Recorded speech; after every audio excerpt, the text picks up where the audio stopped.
हमारे अगले ट्रेडर हैं रैंडी मैकेई, जिन्हें वेटरन ट्रेडर के नाम से भी जाना जाता है। दुनिया में बहुत कम ट्रेडर हैं जो फ्यूचर्स में ट्रेड करते हैं और जिन्होंने अपने कुछ $1000 के अकाउंट को डबल डिजिट $1 मिलियन का प्रॉफिट कमाया है। अगर हम 20 साल के हाईली प्रॉफिटेबल ट्रेडर की लिस्ट निकाले तो उनमें से एक ट्रेडर का नाम आता है जिनका नाम है रैंडी मैकेई। उन्होंने 7 महीनों में अपने $2000 को $70,000 में बनाया। ऐसे ही वो अपने हर साल अपने पिछले साल के रिटर्न से ज्यादा रिटर्न कमाने लगे। अपने 20 साल के ट्रेडिंग करियर में उन्होंने 18 साल प्रॉफिटेबल दिए। 1970 में वो कॉलेज सेकंड ईयर में थे और वियतनाम वॉर शुरू हो गया। तब उनको वियतनाम वॉर के लिए कॉलेज से ही उठा लिया गया, तो उनकी ग्रेजुएशन कंप्लीट नहीं हो पाई। वॉर के दौरान उन्होंने बहुत कुछ सीखा, जिसके कारण वो ऑप्टिमिस्टिक बने, उनमें डिसिप्लिन आया। लेकिन जो सबसे इम्पोर्टेंट चेंज उनके अंदर आया कि वो एक रूल फॉलोवर, जो कि किसी का ऑर्डर मानते हैं, उस इंसान से एक ऐसे इंसान बने जो खुद के बारे में सोच सकता है, जो कि इंडिपेंडेंटली डिसीजन ले सकता है। वॉर खत्म होने के बाद उन्होंने सोचा कि कॉलेज दोबारा शुरू किया जाए, क्योंकि उनकी ग्रेजुएशन कंप्लीट नहीं हुई थी। उनको एक जॉब की जरूरत थी क्योंकि उनको कॉलेज कंप्लीट करना था।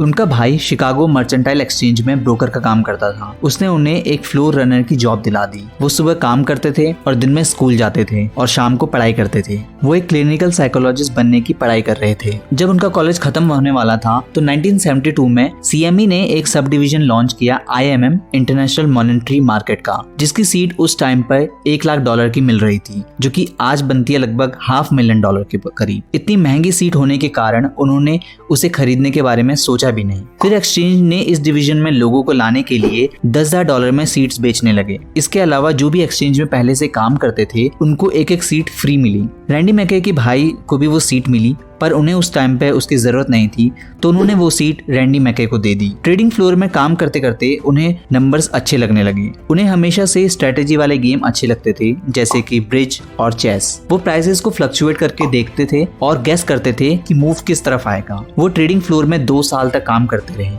उन्होंने पाया कि प्राइसेस जो हैं वो लोगों की साइकोलॉजी के कारण मूव करता है। जब लोगों में ग्रीड, फियर, एंजाइटी जैसे इमोशंस आते हैं, तब वो किसी स्टॉक को बाय करते हैं या फिर सेल करते हैं। उन्होंने अपने भाई से IMM की सीट ले ली और $5,000 उधार भी लिए, जिसमें से $3,000 उन्होंने बैंक में रखे ताकि अपना खर्चा निकाल सके, और $2,000 से ट्रेडिंग की शुरुआत की। उस टाइम पर करेंसी फ्यूचर्स में लिक्विडिटी बहुत कम थी, इसलिए ज्यादातर टाइम वो खाली बैठे रहते थे और दिन में वो चेस खेलते थे या फिर बैकगैमन गेम खेलते थे। जब वो देखते थे कि किसी इंस्टीट्यूशन ने कुछ लिमिट ऑर्डर लगा रखे हैं बाय के, तो वो भी उसी टाइप का ऑर्डर लगा देते थे। जैसे कि अगर किसी इंस्टीट्यूशन ने स्विस फ्रांस में लिमिट ऑर्डर बाय के लगा रखे हैं, तो वो भी ड्यूश मार्क में बाय कर लेते थे और वो एक दिन में सिर्फ 2 ही ट्रेड लेते थे। करेंसी ट्रेडिंग की शुरुआत हुई थी मई 1972 में और उस ईयर खत्म होते होते उन्होंने $70,000 कमा लिए। इतना पैसा देखकर वो बहुत खुश हुए, जबकि तब उस मार्केट में लिक्विडिटी नहीं थी और तब उन्हें करेंसी मार्केट की नॉलेज भी नहीं थी। उन्हें ये पता भी नहीं था कि बैंक फॉरवर्ड करेंसी मार्केट को ट्रेड कर रही है, जो कि फ्यूचर कॉन्ट्रैक्ट्स के बराबर ही होते हैं। अगर आपने मार्केट विज़र्ड बुक पढ़ी है या फिर मेरी बाकी वीडियोस देखी हैं, तो आपको पता होगा कि उनमें से बहुत सारे ट्रेडर एक ना एक बार जरूर बैंकक्रप्ट हुए हैं, लेकिन रैंडी मैकेई स्टार्टिंग से ही ट्रेडिंग में सक्सेसफुल थे। इनका टर्निंग पॉइंट सिर्फ इतना था कि वो पहले 20-40 लॉट से ट्रेड करते थे और बाद में वो हंड्रेड्स ऑफ लॉट से ट्रेड करने लगे। 1972 में ब्रिटिश गवर्नमेंट ने अनाउंस किया कि वो पाउंड को $1.72 से ऊपर जाने नहीं देंगे, और इस न्यूज के बाद पाउंड $1.72 से $1.68 पर आ गया। लेकिन कुछ दिनों बाद वो फिर से $1.72 पर चला गया। जितनी बार भी वो 1.72 के करीब जाता, वैसे ही उसके बाद थोड़ा रिजेक्शन मिलता और वो नीचे आने लगता। रैंडी मैकेई के आसपास जो भी दोस्त थे या ट्रेडर थे, वो कहने लगे कि गवर्नमेंट ने कहा है कि उसे $1.72 से ऊपर नहीं जाने दिया जाएगा, तो हमें इसे सेल कर देना चाहिए। लेकिन रैंडी मैकेई ने इसे अलग तरीके से सोचा। उन्होंने सोचा कि ऊपर की साइड लिमिट लगी हुई है, जिसका मतलब है कि एक डिमांड जोन बन रहा हुआ है। उस टाइम तक वो 30-40 कॉन्ट्रैक्ट में ही ट्रेड करते थे, लेकिन पहली बार उन्होंने 200 कॉन्ट्रैक्ट बाय कर लिए। हालांकि उन्हें कॉन्फिडेंस था कि उनका एनालिसिस बिल्कुल सही है, लेकिन वो बहुत डरे भी हुए थे क्योंकि उन्होंने पहली बार इतने ज्यादा कॉन्ट्रैक्ट लिए थे,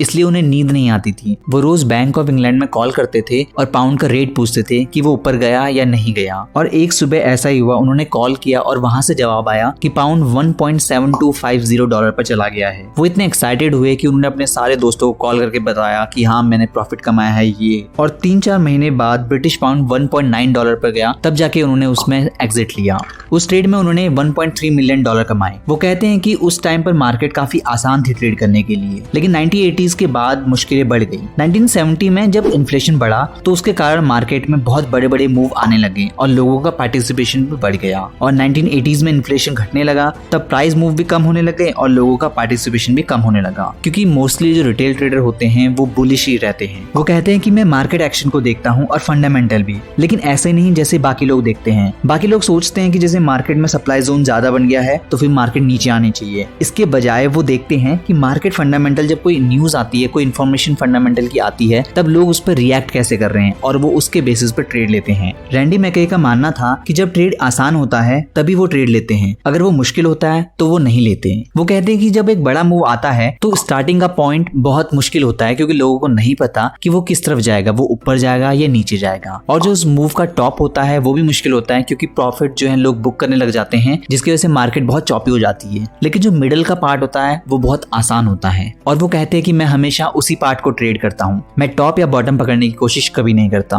उनको बड़े लॉसेस भी हुए, जैसे कि कैनेडियन डॉलर में हुआ, जमाइका में हुआ, गोल्ड पर हुआ। उन्होंने बहुत कुछ सीखा। अपने एक ट्रेड से उन्होंने सीखा कि जब लॉस हो तो आपको तुरंत निकल जाना चाहिए, क्योंकि उसके कारण उस लॉस को कवर करने में उनको 2 महीने लग गए थे। उनको कभी भी एक ट्रेड का टॉप और बॉटम ना पकड़ने का दुख कभी नहीं हुआ, क्योंकि वो कहते हैं कि मेरी वॉच लिस्ट में 38 मार्केट है और अगर 10 से 12 में मूव कैप्चर नहीं भी कर पाया तो भी मैं बाकी 10 में कर लूंगा और वो मेरे लिए काफी है। पहला लेसन जो हमें रैंडी मैकई से सीखना चाहिए, जब रैंडी मैकई शुरुआती ट्रेड्स लेते थे तो वो घर जाते थे और कार्ड्स में लिखते थे कि लूजर ट्रेड लूजर क्यों बने और विनर ट्रेड विनर क्यों बने। जब आप ये फिगर आउट कर लेंगे तब आप उन्हीं कंडीशन में ट्रेड करेंगे जिसमें विनर्स आए थे। दूसरा इंपॉर्टेंट लेसन कि आपको कभी भी आउट ऑफ कैपिटल नहीं होना है। वो कहते हैं कि आप ये मान के चलिए कि आप हमेशा लगातार 20 या 30 ट्रेड लॉसेस में कर सकते हैं, लेकिन फिर भी आपका कैपिटल खत्म नहीं होना चाहिए। वो कहते हैं कि जब मैं अपना पहला ट्रेड लेता हूँ तो उसमें 5 से 10% अपने कैपिटल का रिस्क करता हूँ, लेकिन जब उसमें लॉस होता है और फिर मैं दोबारा ट्रेड लेता हूँ तो मैं उसमें लॉस का परसेंटेज 4% रख देता हूँ, और जब उसमें भी दोबारा लॉस होता है तो मैं उसमें फिर 2% रखता हूँ। ऐसे करते करते मैं अपना लॉस का जो रिस्क है वो कम करते रहता हूँ। अगली चीज उनका मानना है कि आपको अपनी पर्सनैलिटी के अकॉर्डिंग ट्रेड करना चाहिए। वो एक कंजर्वेटिव पर्सनैलिटी के थे, इसलिए वो इजी पार्ट ट्रेड करते थे। उनका भाई हार्ड वर्किंग था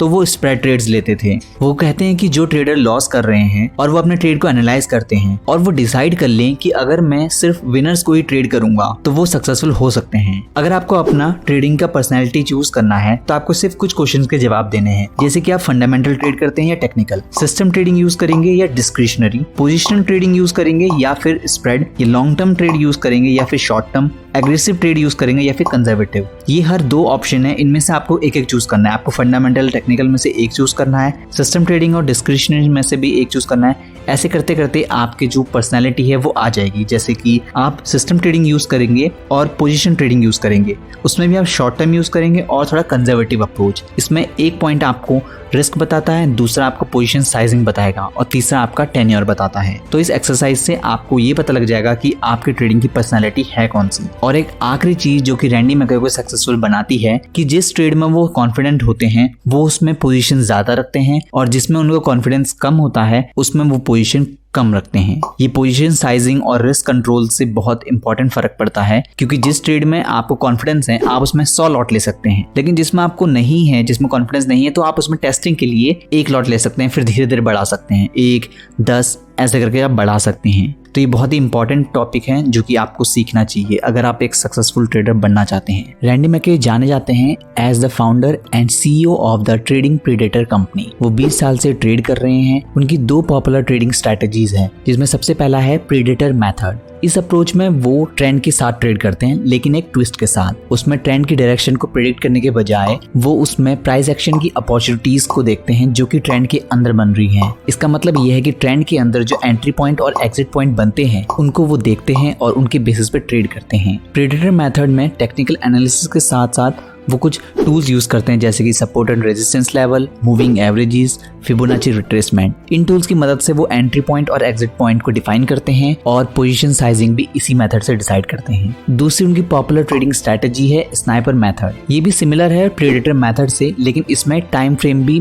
अकाउंट किया जाता है। इस स्ट्रेटजी में वो शॉर्ट टर्म ट्रेंड नहीं देखते, sniper method long term opportunities के लिए देखते हैं। इस मेथड में ट्रेडर कम से कम 1 हफ्ते या फिर 1 महीने तक का टेन्योर रखता है अपनी ट्रेडिंग का। रैंडी मैकई पिछले 30 साल से ट्रेडिंग कर रहे हैं और उन्होंने एक ट्रेडर का करियर बहुत ही बखूबी निभाया है। उन्होंने रिटेल ट्रेडर से स्टार्ट किया था जिसमें वो स्टॉक्स और ऑप्शन ट्रेड करते थे और धीरे धीरे वो फ्यूचर मार्केट में चले गए। अपने ट्रेडिंग करियर के दौरान रैंडी मैकई ने highly successful trading strategy develop की है जो कि बेसिस है रिस्क मैनेजमेंट के, मार्केट साइकोलॉजी के और टेक्निकल एनालिसिस के। वो इन तीनों फैक्टर का कॉम्बिनेशन यूज करते हैं और एक हाई प्रोबेबिलिटी ट्रेडिंग अपॉर्चुनिटीज को ही ट्रेड करते हैं। इसके अलावा उन्होंने यूनिक रिस्क मैनेजमेंट सिस्टम भी बनाया है जिसके कारण वो अपना लॉसेस को मिनिमाइज करते हैं और प्रॉफिट को मैक्सिमाइज कर पाते हैं। वो न्यू ट्रेडर को कुछ एडवाइस देते हैं। तो सबसे पहले एडवाइस है कि हमेशा एक प्लान रखें। जब भी आप मार्केट में एंटर करें सबसे पहले वेल थॉट प्लान रख ले, आउटलाइन बना ले कि आप कब एंटर करेंगे, कब एग्जिट करेंगे, कौन सी स्ट्रेटेजी यूज करने वाले हैं और रिटर्न क्या एक्सपेक्ट करेंगे। दूसरी एडवाइस जो वो देते हैं कि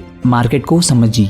ये बहुत इंपॉर्टेंट है कि डिफरेंट टाइप की मार्केट है जैसे कि stock, option, future, currency, forex, commodity, इन सब के साथ डिफरेंट रिस्क एसोसिएटेड होते हैं। तो आपको समझना बहुत जरूरी है कि हर मार्केट के साथ अलग अलग रिस्क होता है। तीसरी एडवाइस वो देते हैं कि एक ट्रेडिंग जर्नल रखें ताकि आप उसमें अपने ट्रेड्स लिख सकें जिसके कारण आप फ्यूचर में उन पैटर्न्स को आइडेंटिफाई कर पाएंगे और उनके अकॉर्डिंग ही ट्रेडिंग स्ट्रेटेजी डेवलप कर पाएंगे। चौथी एडवाइस वो देते हैं कि ट्रेड विद डिसिप्लिन। आप हमेशा प्लान को फॉलो कीजिए क्योंकि जब ट्रेडिंग में अगर आपको सक्सेसफुल होना है तो डिसिप्लिन मोस्ट इंपॉर्टेंट पार्ट रहता है। पांचवी एडवाइस वो देते हैं manage your risk. Risk management बहुत इंपॉर्टेंट है, आपको कभी भी आउट ऑफ कैपिटल नहीं होना है। छठा एडवाइस जो वो देते हैं कि टेक प्रॉफिट। आप कभी भी जब भी मार्केट आपके फेवर में हो आप कभी भी हिचकिचाइए मत प्रॉफिट बुक करने से। आपको अगला ट्रेड जरूर मिल जाएगा लेकिन आपको प्रॉफिट बुक करना बहुत जरूरी है क्योंकि प्रॉफिट बुक नहीं करेंगे तो फिर आप पैसा नहीं कमाएंगे। और सातवां और आखिरी एडवाइस जो वो ट्रेडर को देते हैं कि कट योर लॉसेज। जब भी आप गलत होते हैं ट्रेड में हेजिटेट मत कीजिए उसे एग्जिट करने के लिए। अगर आप अभी एग्जिट कर देंगे तो हो सकता है आप